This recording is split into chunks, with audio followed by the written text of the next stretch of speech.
I can't think of another painting which has the energy that is so encapsulated here. This is an artist who has completely thrown himself into the making of the picture. This is Jean-Michel Basquiat's Untitled painting, although it is known as The Devil. It measures around 8 foot in height and 16 foot in width. It's an incredibly monumental picture, which is epic in proportion and epic in ambition.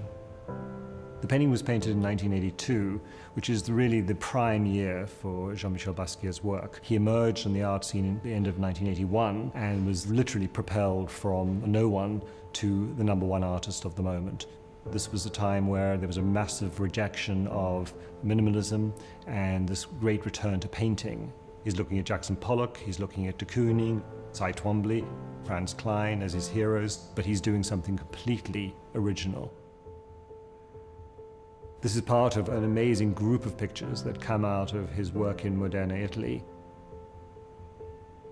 Basquiat shows himself here as the devil, which on one level is obviously mischievous. On another level, it is actually projecting, in a way, his image as a lone figure, an African-American working within a very white-dominated space in the art world as well as in society.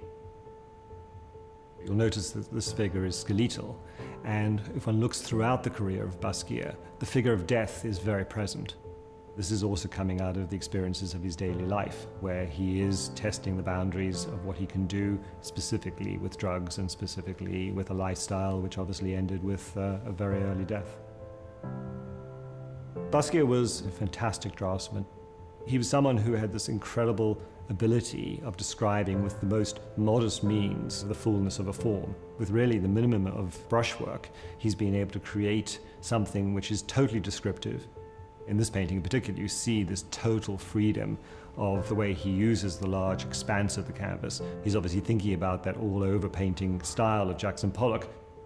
He is very, very aware of the emotive quality of color, and there's a great bravado and energy that comes into the literal throwing of paint onto a canvas and then using the spontaneity of that moment and the element of chance to build up his composition in a very confident way. This painting is alive and has actually a rather volcanic sense. What is so exceptional about this picture is that at the age of 22, he has really created a masterpiece that would then inform everything else he does. The power and the energy of the figure within the composition, this combination of abstract and figuration, this amazing use of color, amazing use of line. These are all things which come together in a painting at the very, very start of his career, and which ultimately are a summation of everything that he would achieve for the rest of his life.